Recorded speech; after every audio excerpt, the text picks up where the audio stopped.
Con el siguiente ponente, que nos va a hablar de un tema muy bonito y desconocido, que se titula Conoce la bondad de tu fertilidad y cuídala. Solo con analizar cada palabra del título ya se adivina lo positivo y constructivo que es, que al final es conocer bondad, fertilidad y cuidado. Y sin duda es una mirada preciosa y distinta que estamos deseando conocer de mano de un profesional como la copa de un pino que ha tratado con muchísimos adolescentes y jóvenes. Él es Joaquín de Irala, que de momento no está por aquí, pero está en la entrada. Perfecto, pues os voy contando un poco de Joaquín. Joaquín no solo es doctor en medicina por la Universidad de Navarra y también, aparte, pues doctor en salud pública por la Universidad de Massachusetts de Estados Unidos. Además, es investigador y profesor universitario de sexualidad humana. Tiene muchísimas publicaciones, mucho que contarnos. Además, pues da muchísimos congresos a jóvenes, ayuda a cientos de jóvenes, sobre todo en Pamplona, aunque también de todo el mundo. Y además es influencer porque en Instagram cuenta con miles de seguidores. Y además es influencer porque influye de manera muy positiva a que los jóvenes pues entiendan un poco más sobre el amor y sobre el amar de verdad. Nos va a hablar de conoce la bondad de tu fertilidad y cuídala. Así que muchísimas gracias, Joaquín. Ven. ¿Todo bien?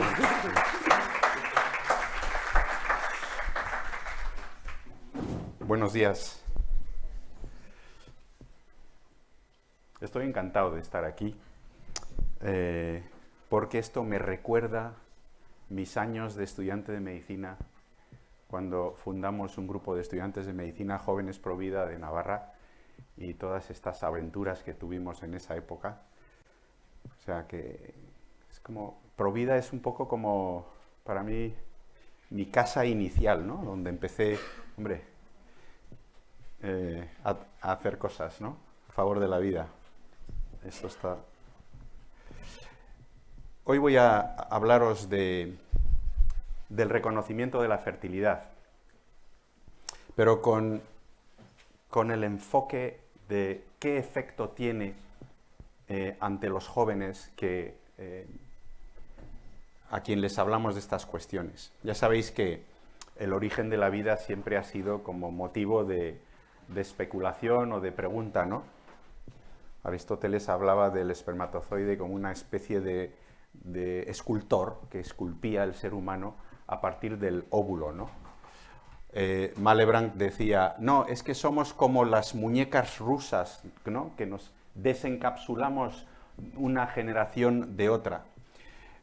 Otros decían, bueno, pues el ser humano debe estar dentro del espermatozoide, porque es después de una relación sexual cuando se queda la mujer embarazada, ¿no? Y ellas decían, sí, pero la que se queda embarazada soy yo, luego debe ser que el ser humano está dentro del óvulo, ¿no?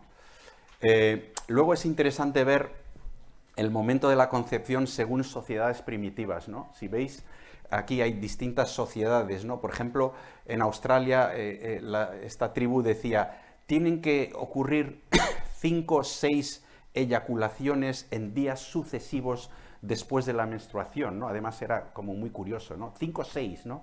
Ni 4 ni 8, ¿no? El caso es que todas estas teorías, si os fijáis, están en torno a la menstruación, ¿no? Hoy en día ya sabemos que la menstruación per se no es la parte central de un ciclo, ¿no? En nuestro proyecto de investigación en la Universidad de Navarra fuimos, yo creo que los primeros que empezamos a explicar el ciclo así, con este dibujo, ¿no? Que es un ciclo abierto para que los jóvenes se dieran cuenta que aquí, al no cerrarse aquí el ciclo, quiere decir que después de este día empieza otro ciclo, ¿no? Para que no se equivoquen al ver un círculo cerrado, ¿no?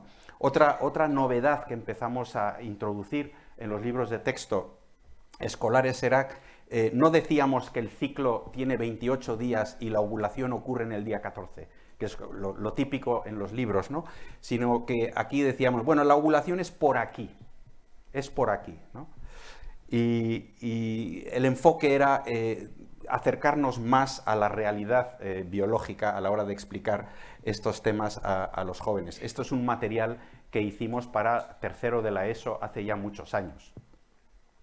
Claro, hablar de conocimiento de la fertilidad implica hablar de estas cosas: anatomía masculina y femenina, ciclo menstrual, fertilidad varón-mujer y fertilidad conjunta. Tranquilos, no voy a entrar en cada una de estas cuestiones, pero sí que voy a dar algunas pinceladas, ¿no?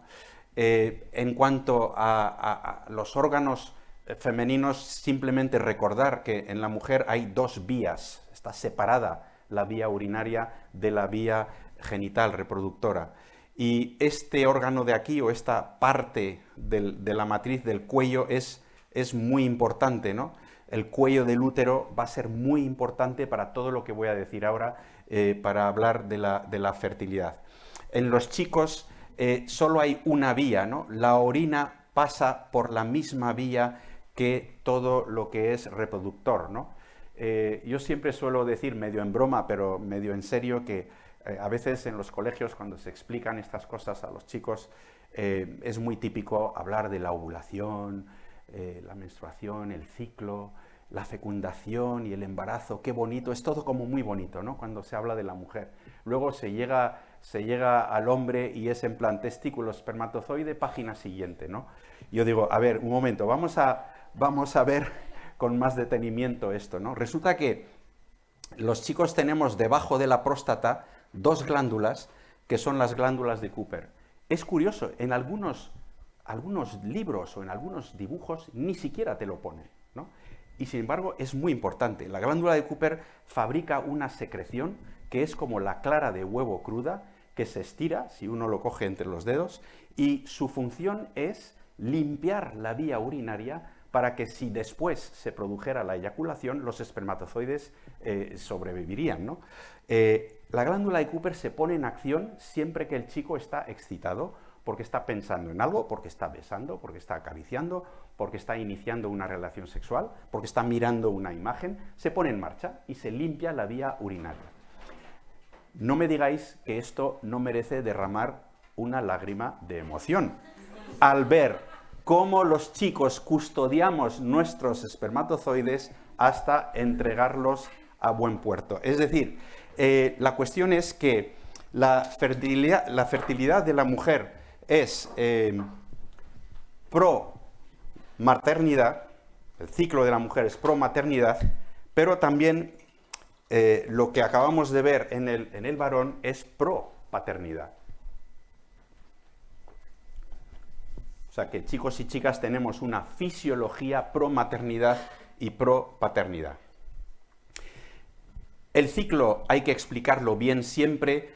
Hay cosas que ocurren en cada una de estas fases y yo me voy a limitar a algunas cuestiones, pero a la hora de explicar esto, por ejemplo, en una universidad, pues vamos pasando de una fase a otra y vamos viendo cómo todo esto funciona con una unidad. Lo cierto es que antes de la ovulación, las chicas empiezan a observar una secreción en la vulva que es blanca, pegajosa, que esta secreción la miras en un microscopio y ves esto, ¿no? Ves una red muy cerrada, ¿no?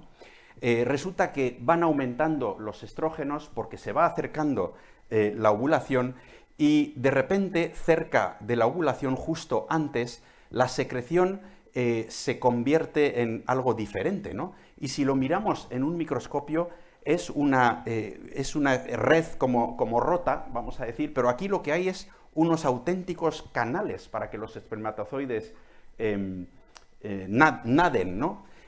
A veces enseñas esto, yo ahora doy la asignatura de sexualidad humana en una core en letras, en la universidad se da en ciencias y en letras, pero en letras cuando pones esta diapositiva ves caras y les digo, oye, no pongáis caras, esto que estáis viendo es maravilloso y os voy a explicar por qué, ¿no? Esta secreción es un filtro natural maravilloso, porque los hombres normales tenemos espermatozoides anormales. Hay espermatozoides con dos cabezas, cabeza pequeña, todo tipo de combinaciones, ¿no? Imaginaros un espermatozoide con dos cabezas que quiere pasar por ahí, ¿no? Y una cabeza se va por un agujero, el otro por otro, se queda ahí, bloqueado, ¿no? Pero no solo eso, hay reacciones físico-químicas que hagan que un espermatozoide anormal se acerca y se queda literalmente pegado al filtro, ¿no? Para que solo pasen los normales, con lo cual es algo realmente maravilloso lo que está ocurriendo allí, ¿no? Esta secreción es como la clara de huevo crudo, eso es mirar el cuello del útero desde la vagina, se vería esto, y pongo esto, que es una hoja de helecho, que es la representación de la secreción fértil, y con esta secreción lo que la chica puede saber es la ovulación está a punto de llegar, es un aviso de que vas a ovular. ¿Por qué la imagen de helechos? Porque antes los ginecólogos lo que hacían con esta secreción es aplastarlo en un porta para mirarlo al microscopio, y lo que veían eran una imagen en helechos, ¿vale? Entonces es una imagen muy típica en los libros de ginecología. Pero después de esta evolución, ¿no?, de una secreción pegajosa a una secreción más fluida, más filante, que además a la mujer le da una sensación de aceitosidad, de mojado, todo esto se puede observar desde otra óptica. Lo puedes aplastar y mirar en el microscopio, o lo puedes ver desde un punto de vista tridimensional. Erik Odeblad, que era un biofísico sueco, que se le ocurrió lo siguiente. Imaginaros que aquí arriba está el útero, es donde se alojaría el embrión, y aquí abajo es la vagina. Entonces, esto es el cuello, es esta parte de aquí. Y él se le ocurrió, en vez de aplastar, digo, voy a meter una pipeta para sacar un cilindro de lo que hay ahí, y lo voy a mirar tridimensionalmente. Y gracias a esto, él se da cuenta de la maravillosa estructura que tiene todo esto, ¿no? Cuando uno hace así y ve esa mezcla de clara de huevo con bolos blancos, que parece una cosa aleatoria y fea, resulta que esto obedece a una estructura tridimensional que es maravillosa. Hay glándulas que producen, y aquí está representado en amarillo, una secreción, un moco que es de tipo L, que significa lumpy, en inglés grumoso, son bolos, ¿no? Entonces esto va bajando poco a poco. Y hay otras glándulas que fabrican el moco S de stringy, filamentoso, que está representado en azul. Entonces, imaginaros que esto es como un río que transcurre entre guijarros, ¿no? El moco S va avanzando entre los bolos L, y esta estructura hace que los espermatozoides, al pasar por ahí, van quedando filtrados los anormales y pasan los normales, ¿no? O sea que realmente es una cosa muy prodigiosa, ¿no?, de cómo está esto diseñado. El moco tipo L, entonces, es el que parece hojas de helecho cuando lo aplastas. El moco tipo S se ve así, se ven más canales, ¿no? Veis aquí un espermatozoide que está nadando en este canal, y el moco tipo P, otro tipo de moco, es más como las imágenes de copos de nieve, ¿no? Son como más estrellados. Todo esto está estudiado.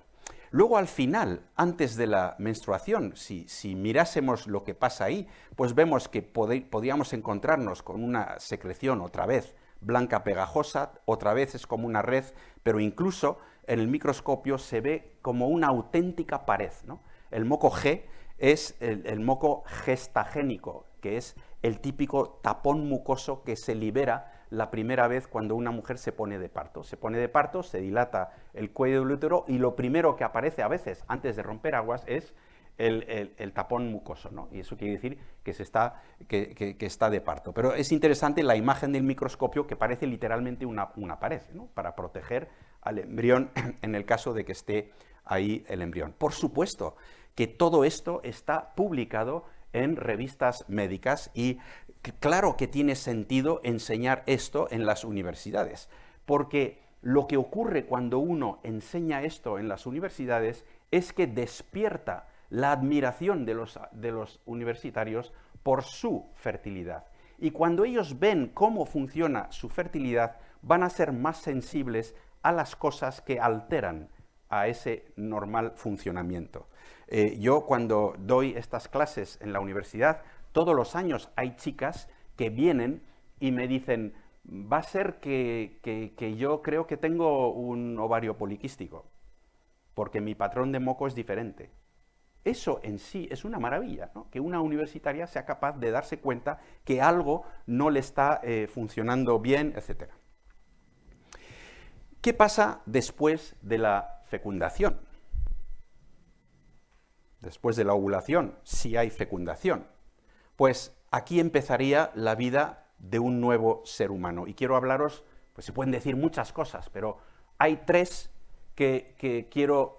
donde quiero centrar mi atención más. La primera es un concepto de salud pública, es la esperanza de vida.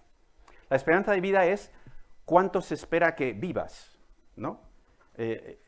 Claro, en España está en 85-82, 85 años si eres mujer, 82 si eres varón, ¿no? Aproximadamente. Pero fijaros lo que pasa aquí.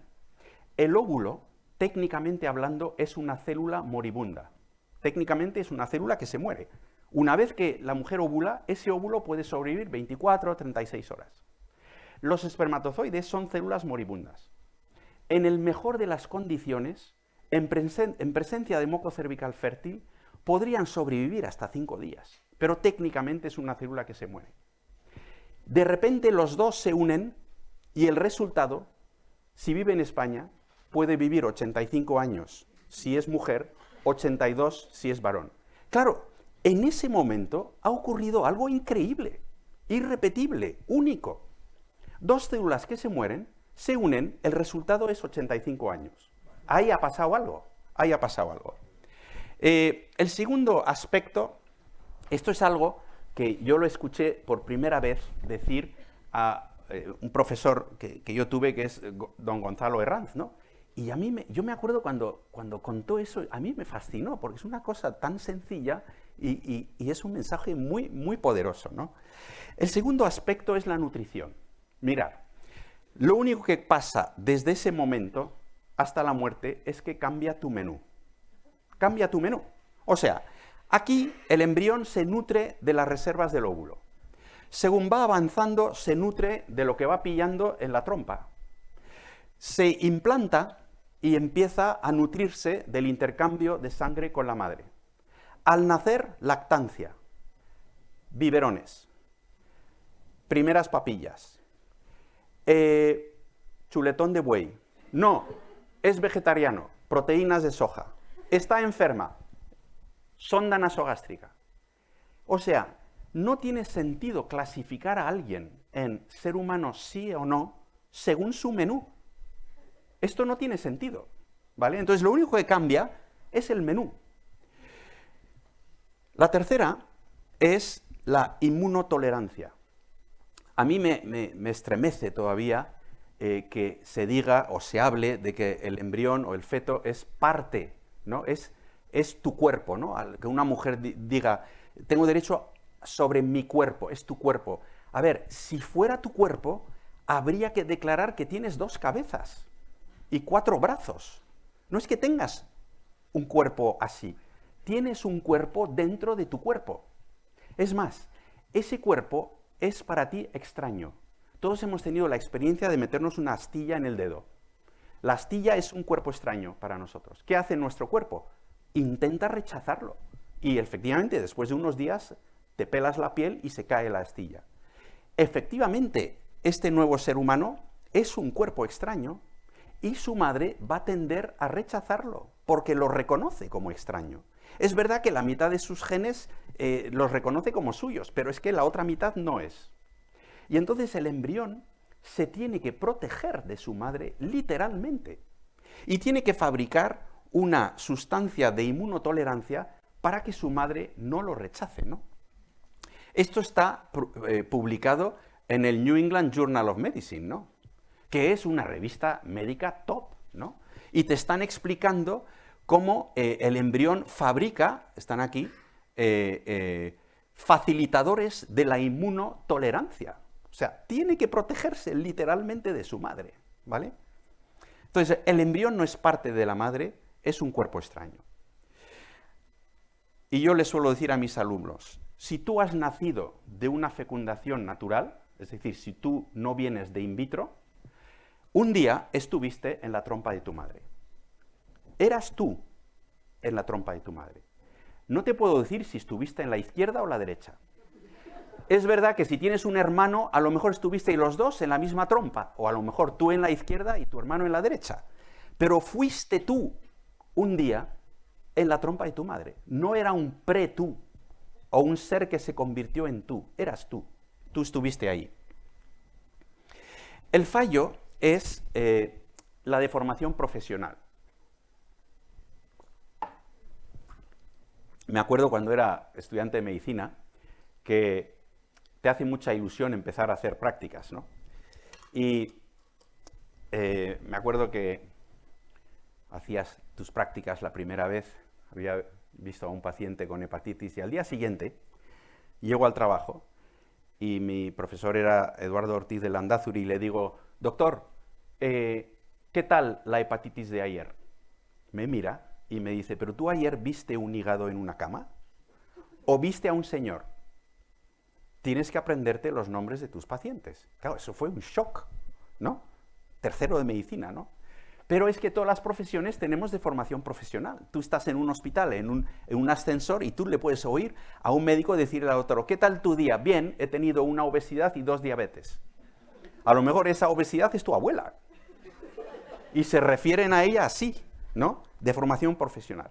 Los que estamos trabajando con matrimonios, con planificación familiar, etcétera, nuestra deformación profesional es hablar del fallo. Ah, es que le ha fallado el método. Sí, claro, le ha fallado, ¿no? Pero tenemos que ser conscientes de cuál es el resultado, ¿no? de ese fallo.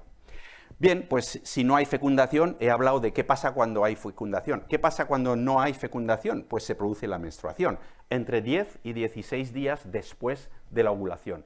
Cada mujer tiene su cifra, que es estable, ¿no? A lo mejor tú eres una chica que es 12. ¿Eso qué quiere decir? Que siempre va a haber 12 días, más o menos. Puede haber un ciclo 13, pero es muy estable lo de 12, entre ovulación y menstruación.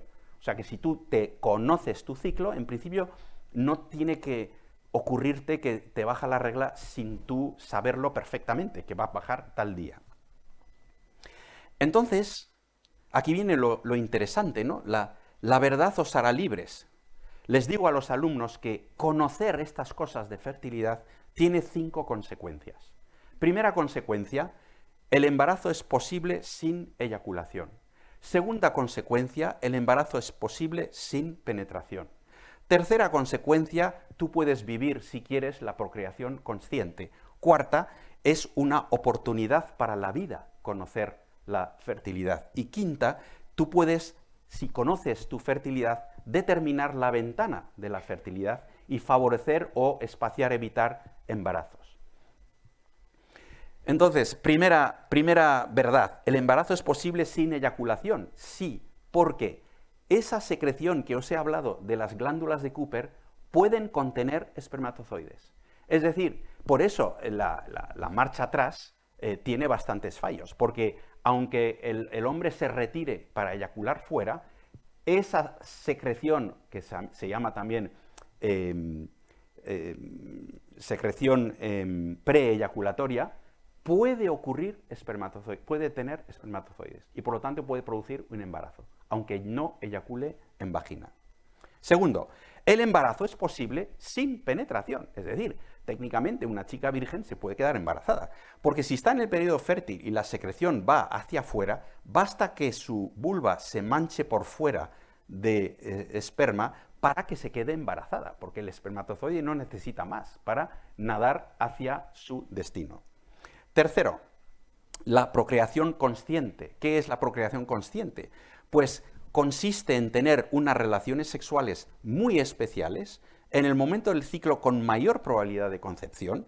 Y entonces, ¿qué les ocurre a esos matrimonios? Además del amor habitual que tienen y sienten durante sus relaciones sexuales, pueden vivir una felicidad muy especial, sentida y vivida juntos, en una sola carne, sabiendo que esa relación sexual concreta puede dar lugar al nacimiento de su hijo, ¿no? Y entonces son matrimonios que conocen la fecha de parto pero saben perfectamente la fecha de fecundación también, ¿vale? Porque a lo mejor prepararon bien esa relación sexual.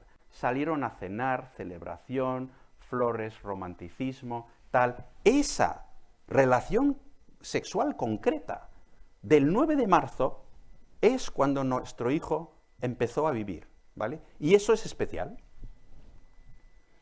Es una oportunidad para la vida. ¿Por qué? Porque hay matrimonios que solo tienen estos fenómenos media hora cada ciclo.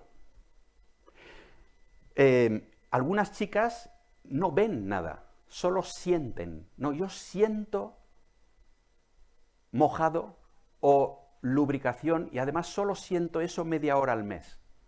Solemos tender a hacer más caso a lo que la mujer siente que a lo que la mujer ve. Le damos mucha importancia a lo que siente. Yo, cuando acabé medicina, hice un máster en salud pública en Escocia y en mis ratos libres, como era mi hobby, pues me dedicaba a atender a matrimonios. Y me acuerdo de una pareja que llevaba 6 años sin poder tener hijos. Les hablo de todo esto y me dice ella, es que yo eso solo lo tengo media hora al mes. Entonces le dije, vale, pues entonces o os amáis esa media hora o olvídate de quedarte embarazada, es que no hay otra. Y entonces, cuando llegue esa media hora, le llamas a él, honey, y él tendrá que irse del trabajo, tengo que hacer un recao, se va del trabajo y os amáis y te quedarás embarazada. Bueno, al ciclo siguiente se quedó embarazada. Y claro, no le llamó al hijo Joaquín, porque en inglés Joaquín quiere decir estás de coña, ¿no? Entonces le llamó Peter o lo que sea, pero esto es así de increíble, ¿no? Por último, lo que os decía de la quinta consecuencia del reconocimiento de la fertilidad es que puedes determinar con precisión la ventana de la fertilidad para usar el reconocimiento de la fertilidad para la planificación familiar natural. Y entonces acordaros que la mujer, ella sola en una isla, pues es fértil durante la supervivencia de su óvulo. Ella sola en una isla, ¿no? Resulta que él está en la isla de enfrente y él es fértil siempre, ¿de acuerdo? Por cierto, un dato interesante, ¿no? Esto de coágulo líquido, ¿no? Para que veáis cómo la fisiología es tan maravillosa. Una profesora nuestra, Natalia López Moratalla, solía decir, tenemos que aprender a escuchar a la biología, porque es que la biología nos dice cosas, ¿no? Pues cuando después de la eyaculación el semen se queda, es como una cosa más pegajosa, coagulosa, que se queda pegada al fondo del útero, ¿no? Y 15 minutos después se licuefacta y cae, ¿no? O sea, que tiene incluso una estructura físico-química que favorece el transporte de los espermatozoides, ¿no? Bien, pues él está en su isla, está mirándole a Hani está ahí en la otra isla, pero él es fértil todos los días. Si uno nada a la isla del otro, ¿no? Entonces tenemos la ventana de la fertilidad, que va entre 7 y 10 días. Y esto es la base de la planificación familiar natural. Esto lo enseño cual dinosaurio, porque esto es una diapositiva de mi tesis. Está tuneado, porque está en color. A ver, cuando yo hice la tesis había que sacar fotos, tenías que ir a la tienda y te hacía una diapositiva, y luego veías que había una falta de ortografía. Volvías a hacer una foto, a ver, esto era muy farragoso, ¿vale? Lo de PowerPoint de hoy, vamos, nada que ver, ¿no? Y aquí veis, ¿no? Supervivencia del óvulo, supervivencia de espermatozoides, supervivencia del óvulo, fertilidad de la mujer, fertilidad del hombre, siempre, y los dos juntos, esta es la ventana de la fertilidad. Hace años, me acuerdo muy bien, en la revista Mujer Hoy, que había un artículo que decía, se demuestra que una mujer se puede quedar embarazada 5 días antes de la ovulación. Claro, el que ha escrito esto no entiende nada. ¿De qué se ha quedado embarazada esa mujer 5 días antes de la ovulación? ¿Del aire? No. Todas las mujeres del mundo se quedan embarazadas en la ovulación. Otra cosa es que la relación sexual responsable de esa fecundación ocurrió 5 días antes de la ovulación. Eso es distinto, ¿vale? Bien, finalmente, los métodos naturales, y hoy todavía hay personas que no saben esto, es que es increíble, ¿no? Los métodos naturales, oye, son eficaces, y eso está requete mega publicado, ¿no? La eficacia teórica, es decir, teniendo en cuenta, eliminando los errores de la gente, es parecida a la píldora anticonceptiva, entre 0,1 embarazos por 100 y año. La eficacia práctica, es decir, teniendo en cuenta los errores, tiene una eficacia de 2,3 embarazos por 100, parecido al dispositivo intrauterino. Y para que pongáis las cosas en perspectiva, la eficacia práctica del preservativo es de 15, es decir, los métodos naturales son entre 7 y 5 veces más eficaces que el preservativo, que es el método más utilizado en España. ¿De acuerdo? Claro, hay polémicas, ¿no? En el 2017, Mauricio Chiodi decía: si hay situaciones en las que los métodos naturales son imposibles o impracticables, es necesario encontrar otros caminos, porque una generación responsable no puede ignorar las ofertas de la técnica. Hay circunstancias que no solo consienten, sino que requieren otros métodos no naturales para la regulación de la natalidad. Bueno, pues luego posteriormente hubo una polémica posterior con este libro que se titula Ética teológica de la vida. Fue fruto de una reunión de algunos miembros de la Academia Pontificia por la Vida, bueno, todo con la misma polémica, ¿no?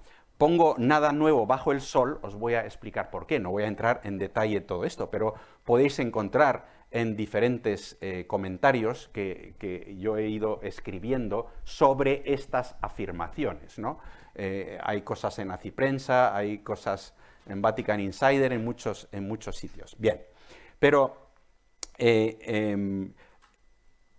¿por qué digo no hay nada nuevo bajo el sol, ¿no? Porque este es un trabajo que pudimos publicar con Gonzalo Herranz, Pilar León y José María Pardo, que se llama Leyendo entre líneas, una historia crítica de la contracepción. Esto es un trabajo que se publicó justo antes de fallecer Gonzalo Herranz, y es un análisis con datos y referencias de todo lo que ocurrió cuando se gestó Humanae Vitae. Porque hay cosas muy curiosas. Por ejemplo, no informan bien al Papa Pablo VI sobre los mecanismos de acción de los anticonceptivos orales. O sea, manifiestamente se ve, y hay datos que lo muestran, que sabían cosas que no llegaron a informarle. Hacen una descripción sesgada de los métodos naturales. Le hablan del ritmo cuando había métodos naturales totalmente eficaces ya funcionando en esa época. Producen una nueva definición de embarazo, o sea, deciden que el embarazo empieza en la implantación. Y ya os he dicho antes que en la implantación lo que ocurre es que hay un cambio de menú. Entonces, la vida empieza, embarazo empieza en la implantación. Y luego, todas las presiones comerciales que hubo en la época, juristas, FDA, OMS, etc. Bueno, pues este libro lo podéis encontrar en Amazon y si os interesan más aspectos históricos. Pero lo increíble es que a veces se dice, bueno, cuando los métodos naturales no funcionan, a ver, pero no me hagas una declaración así. Dime qué quiere decir no funcionan. Y yo voy a consultar a la gente que se dedica a esto muchos años y te puedo decir qué soluciones plantean a lo que tú llamas no funcionan. Lo que no puedes hacer es una enmienda a la totalidad de no funcionan sin concretar qué estás hablando con no funcionan, ¿no? Pero luego proponen como alternativa preservativos, píldora anticonceptiva, pero claro, sin ver lo que está hoy diciendo la literatura científica. Y aquí os estoy hablando de revistas muy top, ¿no? New England Journal of Medicine, ¿no? Habla de la epidemia que hay de cáncer de mama debido a la píldora anticonceptiva. Aquí otro trabajo que habla de infarto y de ictus. Aquí otro que asocia la anticoncepción hormonal con la depresión. Aquí con suicidios e intentos de suicidios. Ojo, no son estudios de 100 personas, son estudios con millones de mujeres, O sea, la evidencia es bastante aplastante Pero claro, nadie se atreve a hablar de estas cosas, ¿no? En Fertility y Sterility hablan de cosas más light, ¿no? En un ensayo doble ciego aleatorizado, ¿no? Y controlado por placebo, donde ven que las usuarias de la píldora anticonceptiva están peor en cuanto a well-being, en cuanto a, ¿cómo diríamos well-being? Sentirse bienestar, ¿no? Tienen peor bienestar, ¿no? Que las que no usan, ¿no? Bueno, nosotros en el año 2008 habíamos presentado en el 10º Congreso de la Sociedad Española de Contracepción nuestra experiencia. En el 2008 llevábamos 4 años ya enseñando todo esto a nuestros alumnos de medicina. Es verdad que ahora llevamos 2 enseñándolo también a los de letras, pero, o sea que 2004, ¿no?, cuando empezamos, o sea que 20 años, llevamos 20 años enseñando esto a los universitarios, ¿no? Pues esto lo presentamos en la Sociedad Europea de Contracepción. Mi mensaje, y estoy acabando, es, tiene sentido enseñar esto en las universidades. Y todo esto es digno de admiración, y os muestro el texto que nos manda una alumna el año pasado. Y dice lo siguiente: gracias por todo lo que de letras, gracias por todo lo que nos habéis enseñado. Tengo 23 años y llevo toda mi vida de adolescente y joven pensando que me pasaba algo raro, porque no sabía qué era eso que me aparecía en la vulva. De vez en cuando no me atrevía a comentarlo con nadie. Me habéis liberado de una preocupación. O sea, esto es increíble. Resulta que estamos yendo a Marte y una de 23 tiene algo en la vulva, dice: qué vergüenza, tengo algo, no puedo ni hablar de lo que me está pasando, ¿no? Tengo moco por abajo, ¿no? Qué horror. No, claro, y lo que tienes es maravilloso, pero es que nadie te lo ha explicado. Quiero leeros este texto, ¿no?, de Juan Pablo II. Él era un discurso a un grupo federado en la Federación Internacional de Acción Familiar, y dice: en este campo, lo de los métodos naturales, mientras la Iglesia se alegra de los resultados alcanzados por las investigaciones científicas para un conocimiento más preciso de los ritmos de fertilidad femenina y alienta a una más decisiva y amplia extensión de tales estudios, no puede menos de apelar con renovado vigor. El pobre Juan Pablo II, yo creo que se agotó de repetir esto, porque hay muchos textos en este sentido, a la responsabilidad de cuantos médicos, expertos, consejeros matrimoniales, educadores, parejas, pueden ayudar efectivamente a los esposos a vivir su amor respetando la estructura y finalidades del acto conyugal que la expresa. Eso significa un compromiso más amplio, decisivo, sistemático en hacer conocer, estimar y aplicar los métodos naturales de regulación de la fertilidad. ¿Vale? Sabéis que hay asociaciones en España que agrupan a gente que enseñan métodos naturales, ¿no? Por ejemplo, la asociación Renafer. Pero es verdad que es muy complejo esto, en el sentido de que no hay mucha ayuda. O sea, no hay mucha gente dedicándose a esto, cuando es tan fundamental, ¿no? Muy bien, pues muchas gracias.